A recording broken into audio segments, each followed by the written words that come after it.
নীরব নিস্তব্ধ রজনী, রাতের নিশ্চিদ্র আধার, বাতাসেও এক অদ্ভুত রহস্যের ছোঁয়া। এমনই এক পবিত্র রজনীতে শুয়ে আছেন জাতির পিতা হযরত ইব্রাহিম আলাইহিস সালাম।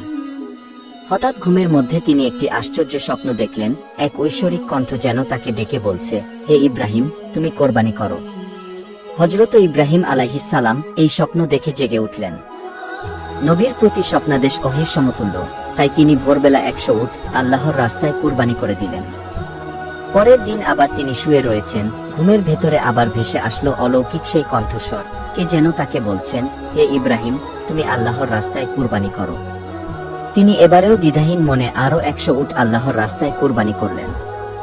তবুও শান্তি এলো না তার মনে। তার হৃদয়ের গহীনে যেন কিছু বলছে, মনে হচ্ছে আল্লাহ রব্বুল আলামিনের দরবারে তার এই কুরবানি কবুল হয়নি। অতঃপর তৃতীয় দিন তিনি যখন আবার বিছানায় শায়িত, তখন আবার ভেসে আসলো সেই দৈববাণী। এক ঐশ্বরিক কণ্ঠ যেন তাকে ডেকে বলছে, হে ইব্রাহিম, তুমি আল্লাহর রাস্তায় তোমার সবচেয়ে প্রিয় বস্তুটি কুরবানি করো। পরের দিন সকালে হযরত ইব্রাহিম আলাইহিস সালাম গভীর চিন্তায় মগ্ন হলেন। তিনি ভাবতে লাগলেন, আমি পরপর 2 দিন 200 উট আল্লাহর রাস্তায় কুরবানি করলাম, তবুও কেন মনে হচ্ছে এই কুরবানি যেন কবুল হয়নি। তবে কি আল্লাহ তাআলা আমার নিকট থেকে অন্য কিছু চাইছেন? তিনি আরো ভাবলেন, বারবার যে স্বপ্ন আসছে সেখানে তো স্পষ্ট করে বলা হয়েছে, হে ইব্রাহিম, তুমি তোমার সবচেয়ে প্রিয় বস্তুটিকে আমার রাহে কুরবানি করো। এবার তিনি বুঝতে পারলেন, এই দুনিয়ায় তার সবচেয়ে প্রিয় জিনিস তার পুত্র ইসমাইল, এবং আল্লাহ তার নিকট থেকে তার সবচেয়ে প্রিয় জিনিসটির ত্যাগ চাইছেন। এই কথা ভেবে তার বুক কেঁপে উঠল। যখন হযরত ইব্রাহিম আলাইহিস সালামের বয়স ছিল 86 বছর, তখনই তার গৃহে জন্ম নিয়েছিলেন ইসমাইল আলাইহিস সালাম। বার্ধক্যের এই সন্ধিক্ষণে পাওয়া এই সন্তান ছিল তার প্রাণের প্রিয় ধন, তার জীবনের আশা ভরসা, এবং তার বংশধারা রক্ষার একমাত্র আশ্রয়। কিন্তু যখন আল্লাহ তাআলা এই প্রিয় সন্তানকেই কুরবানি করার নির্দেশ দিলেন, ইব্রাহিম আলাইহিস সালামের হৃদয়ে একটু দ্বিধার জন্ম নিল না। তিনি মনে মনে প্রতিজ্ঞা করলেন, যদি আল্লাহর ইচ্ছা হয় যে আমাকে আমার প্রিয় পুত্র ইসমাইলকে কুরবানি করতে হবে, তবে আমি বিন্দুমাত্র পিছু হাঁটব না। আল্লাহর মোহাব্বত এবং সন্তুষ্টির পথে দুনিয়ার কোনো কিছুকেই আমি বাধা হতে দেব না। এরপর আল্লাহর প্রিয় নবী হযরত ইব্রাহিম আলাইহিস সালাম আল্লাহর নির্দেশে তার একমাত্র পুত্র ইসমাইলকে কোরবানি দেওয়ার পবিত্র সংকল্প গ্রহণ করলেন। যেমন ভাবনা তেমন কাজ। ভোরবেলায় হযরত ইব্রাহিম আলাইহিস সালাম অত্যন্ত বারাক্রান্ত মন নিয়ে মক্কার পথে রওনা করলেন। সঙ্গে তিনি আস্তিনের মধ্যে একখানা ছুরি ও কিছু রশি নিলেন। অনেক পথ অতিক্রম করার পর মক্কায় পৌঁছে তিনি বিবি হাজেরার গৃহে গিয়ে বসলেন। সেখানে কিছু সময় বিশ্রাম নিয়ে অতঃপর তিনি তার আদরের সন্তান নিষ্পাপ বালক হযরত ইসমাইল আলাইহিস সালামকে ডেকে বললেন, হে আমার পুত্র, তুমি গোসল করে সুন্দর কাপড় পরে তৈরি হয়ে নাও। আজ আমি তোমাকে নিয়ে এক বিশেষ দাওয়াতে যাব। হযরত ইসমাইল আলাইহিস সালাম ছোট থেকেই পিতার সান্নিধ্য থেকে অনেক দূরে বড় হয়েছেন। তিনি কখনো বুঝে উঠতে পারেননি পিতার কোমল ভালোবাসা এবং পিতার স্নেহের ছায়া। আজ হঠাৎ বাবার ডাকে এমন এক দাওয়াতের আমন্ত্রণে তার হৃদয় আনন্দে ভরে উঠল। তড়িঘড়ি করে তিনি ছুটে গেলেন তার মায়ের কাছে। উচ্ছ্বাস ভরা কণ্ঠে বললেন, আম্মা জান, আপনি জানেন আব্বাজান আমাকে বলেছেন তিনি আমাকে সঙ্গে নিয়ে এক জায়গায় দাওয়াতে যাবেন।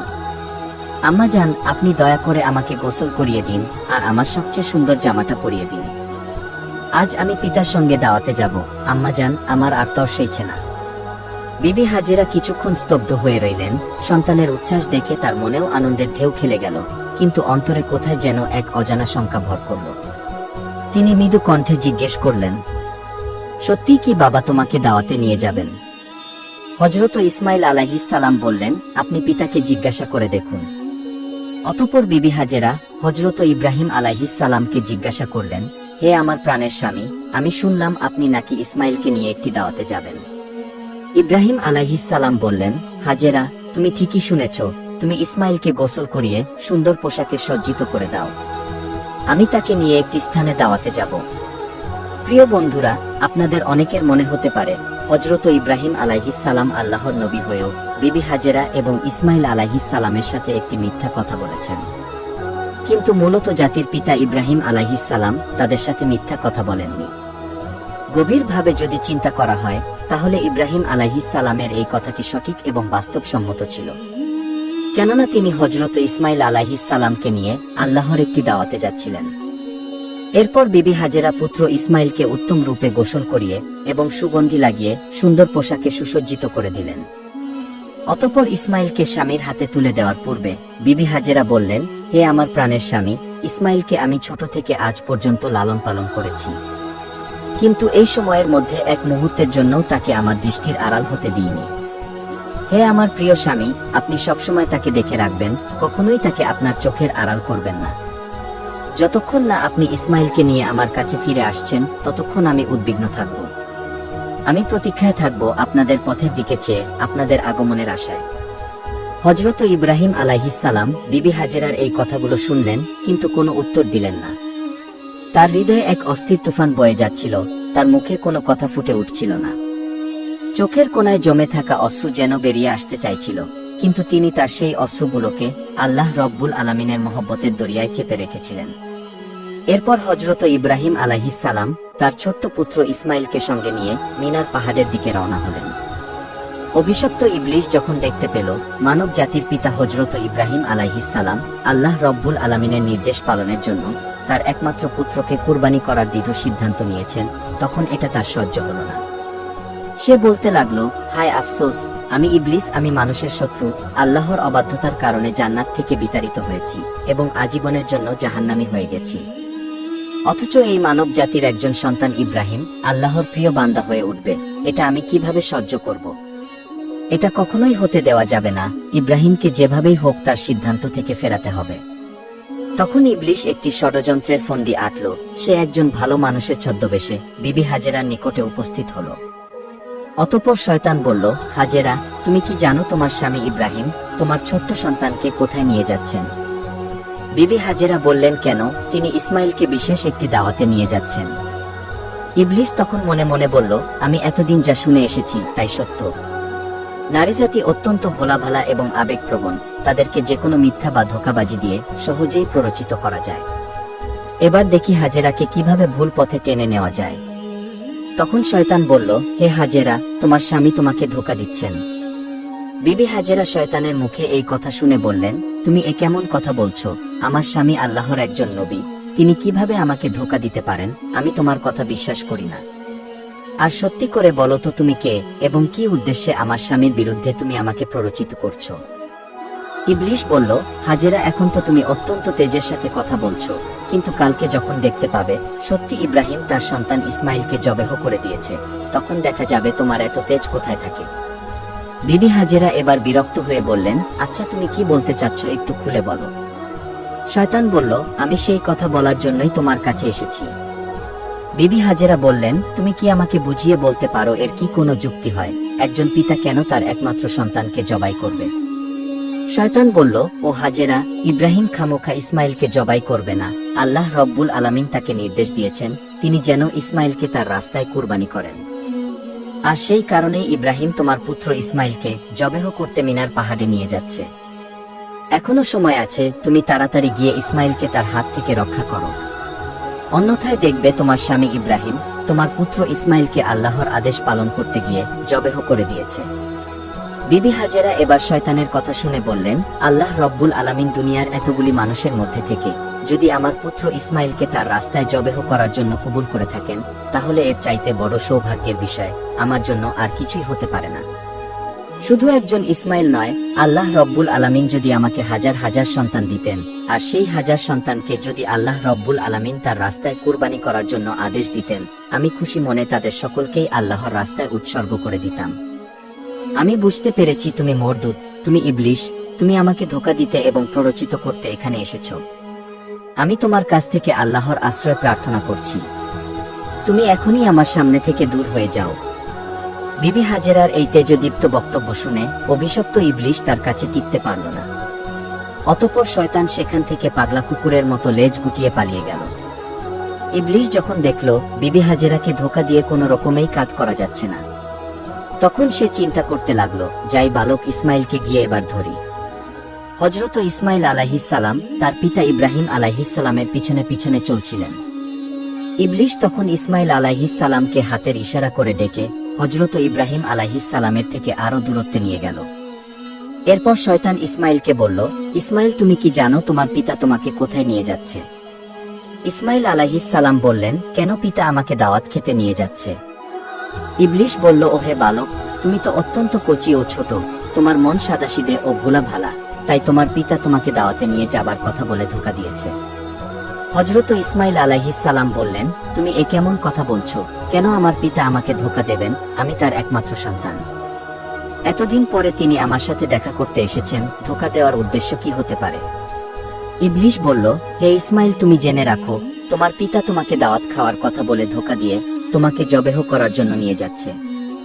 মিনার পাহাড়ে গিয়ে তিনি তোমাকে জবেহ করে দেবেন। ইসমাইল আলাইহিস সালাম বললেন, এটা কোনো যুক্তি হতে পারে না, কোনো পিতা তার একমাত্র সন্তানকে বিনা কারণে জবাই করে দেবেন। ইবলিস তখন বলল, হে ইসমাইল, তোমার পিতা বিনা কারণে তোমাকে জবাই করবে না। আল্লাহ রব্বুল আলামিন তাকে নির্দেশ দিয়েছেন তিনি যেন তোমাকে তার রাস্তায় কোরবানি করেন। আর আল্লাহর নির্দেশ পালন করার জন্যই তোমার পিতা তোমাকে মিনার পাহাড়ে জবাই করার জন্য নিয়ে যাচ্ছেন। তখন ইসমাইল আলাইহিস সালাম বললেন, আল্লাহ রব্বুল আলামিন যদি এই দুনিয়ার অগণিত মানুষের মধ্য থেকে আমাকে তার রাস্তায় কুরবানি হওয়ার জন্য কবুল করে থাকেন, তবে এর চেয়ে বড় সৌভাগ্য আমার জন্য আর কিছুই হতে পারে না। আমি বুঝে গেছি তুমি সেই অভিশপ্ত ইবলিস। হে ইবলিস, তুমি জেনে রাখো, আল্লাহ রব্বুল আলামিন যদি আমাকে লক্ষ কোটি জীবন দিতেন আর সেই প্রতিটি জীবনকে যদি তার রাস্তায় কুরবানি করার জন্য কবুল করতেন, তবে আমি প্রতিবারই সেই কুরবানির জন্য প্রস্তুত থাকতাম। তুমি এখনই আমার দৃষ্টির সামনে থেকে দূর হয়ে যাও, আমি তোমার অনিষ্ট থেকে আল্লাহর কাছে আশ্রয় প্রার্থনা করছি। এরপর হযরত ইসমাইল আলাইহিস সালাম ইবলিস শয়তানকে লক্ষ্য করে পাথর নিক্ষেপ করতে লাগলেন। সেই ঘটনাকে স্মরণ করে আজও হজযাত্রীরা হজের সময় শয়তানকে পাথর নিক্ষেপ করেন। এরপর হযরত ইব্রাহিম আলাইহিস সালাম পুত্র ইসমাইল আলাইহিস সালামকে নিয়ে মিনা প্রান্তরে পৌঁছালেন। তাফসিরে রুহুল মানিতে বর্ণিত হয়েছে, ইসমাইল আলাইহিস সালামকে কোরবানি করার আগে হযরত ইব্রাহিম আলাইহিস সালাম তার সাথে পরামর্শ করতে চাইলেন। পবিত্র কুরআনে সূরা সফফাতে বলা হয়েছে, অতঃপর সে বলল, হে আমার পুত্র, আমি স্বপ্নে দেখেছি যে আমি তোমাকে জবেহ করছি, এখন তুমি বলো তোমার অভিমত কি? তখন হযরত ইসমাইল আলাইহিস সালাম বললেন, হে আমার পিতা, আপনি যা আদিষ্ট হয়েছেন তাই করুন। ইনশাআল্লাহ আপনি আমাকে ধৈর্যশীলদের অন্তর্ভুক্ত পাবেন। হযরত ইসমাইল আলাইহিস সালামের এরূপ জবাব শুনে ইব্রাহিম আলাইহিস সালাম অত্যন্ত খুশি হলেন। অতঃপর হযরত ইসমাইল আলাইহিস সালাম তার পিতাকে লক্ষ্য করে বললেন, আব্বাজান, আপনি তো আমাকে জবেহ করে দিবেন, তার পূর্বে আমার কয়েকটি অনুরোধ রয়েছে, আপনি কি দয়া করে আমার সেই অনুরোধ রক্ষা করবেন? হযরত ইব্রাহিম আলাইহিস সালাম বললেন, বাবা, তুমি তোমার আরজিগুলো পেশ করতে পারো, আমি সেগুলিকে যথাসাধ্য রক্ষা করার চেষ্টা করব। তখন হযরত ইসমাইল আলাইহিস সালাম বললেন, আব্বাজান, আমাকে জবেহ করার পূর্বে আমার হাত পা শক্ত করে বেঁধে নেবেন। আমি দেখেছি জবেহ করার সময় জীবজন্তু তাদের হাত পা ছোড়াছুড়ি করে, তেমনি ভাবে মৃত্যুর যন্ত্রণা সইতে না পেরে আমিও যদি আমার হাত পা ছোড়াছুড়ি করি এবং তা যদি আপনার শরীরে লেগে যায়, এতে আমার বেয়াদবি হবে। আমি চাই না মৃত্যুর পূর্বে আমার পিতার সাথে বেয়াদবি করে মরতে। অতএব হে আব্বাজান, আপনি আমার এই অনুরোধ রক্ষা করবেন। দ্বিতীয়ত, আমাকে জবেহ করার সময় আপনি আপনার চক্ষু দুটি ভালোভাবে কাপড় দিয়ে বেঁধে নেবেন। কেননা জবাই করার সময় যদি আপনার দৃষ্টি আমার চেহারায় পড়ে, তাহলে হয়তো আপনার মনে আমার প্রতি ভালোবাসা জেগে উঠবে, যাতে আপনার জবেহের কাজে ব্যাঘাত সৃষ্টি হবে। আর আমি চাই না আমার চেহারার কারণে আপনি আল্লাহ রব্বুল আলামিনের আদেশ পালন করতে কোনো রকম বাধার সম্মুখীন হন। তৃতীয়ত, আমার যে আবদার তা হলো, কোরবানি করার পর যখন আপনি গৃহে প্রত্যাবর্তন করবেন, তখন আমার রক্ত মাখা জামা কাপড়গুলো আমার জনম দুঃখিনী মায়ের নিকটে সমর্পণ করবেন এবং তাকে আমার সালাম জানাবেন, বলবেন যে তার এই ত্যাগের বিনিময়ে আমরা একত্রে বেহেশতে অবস্থান করতে পারব। এবং তাকে আরো বলবেন, আল্লাহ পাক তার নির্দেশ পালন করার যে তৌফিক আমাদেরকে দিয়েছেন, তার জন্য তিনি যেন শুকরিয়া আদায় করেন এবং তিনি যেন আমার জন্য কোনো রূপ দুঃখ প্রকাশ না করেন। হযরত ইব্রাহিম আলাইহিস সালাম পুত্রের মুখে এই কথাগুলো শ্রবণ করে অত্যন্ত সন্তুষ্ট হলেন। তিনি তার আস্তিনের নিচে পূর্বেই একটি রশি এবং একখানা ছুরি লুকিয়ে রেখেছিলেন। অতঃপর তিনি সেই রশি বের করে হযরত ইসমাইল আলাইহিস সালামের হাত ও পা ভালোমতো বেঁধে নিলেন। এরপরে তিনি তার চোখ একটি কাপড় দিয়ে বেঁধে নিলেন। অতঃপর হযরত ইসমাইল আলাইহিস সালামকে জবেহ করার জন্য মাটিতে শুয়ে দিলেন। জাতির পিতা হযরত ইব্রাহিম আলাইহিস সালাম তার হাতে ছুরি নিয়ে প্রস্তুত রয়েছেন। তিনি জবেহ করবেন তার একমাত্র সন্তান ইসমাইলকে এবং তিনি এর মাধ্যমে চাচ্ছেন আল্লাহর আদেশ পালন করতে। তিনি সংকল্প করেছেন আল্লাহর আদেশ পালন করতে তাকে পৃথিবীর কোনো শক্তি বাধা দিতে পারবে না। আল্লাহ রব্বুল আলামিনের প্রেমে এবং মহব্বতে মাতোয়ারা হয়ে পিতা তার পুত্রের গলায় ছুরি চালিয়ে দেবেন এই দৃশ্য দেখে আসমান এবং জমিনের ফেরেশতারা প্রকম্পিত হয়ে যাচ্ছে, তারা আল্লাহর তাসবিহ ও পবিত্রতা ঘোষণা করে যাচ্ছে। এরপরে হযরত ইব্রাহিম আলাইহিস সালাম পুত্র ইসমাইলের গলায় ছুরি চালাতে যাবেন।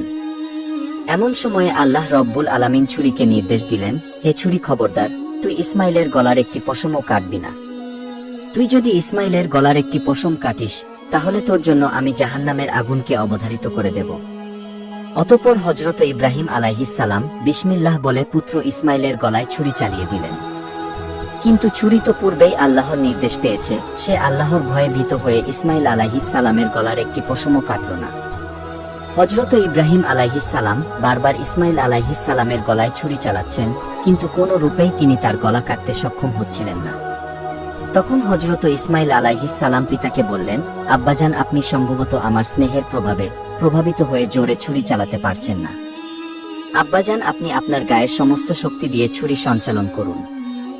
আমরা যদি আল্লাহ রব্বুল আলামিনের আদেশ পালনে ব্যর্থ হই, তাহলে আমাদের দুজনকে জবাবদিহি করতে হবে।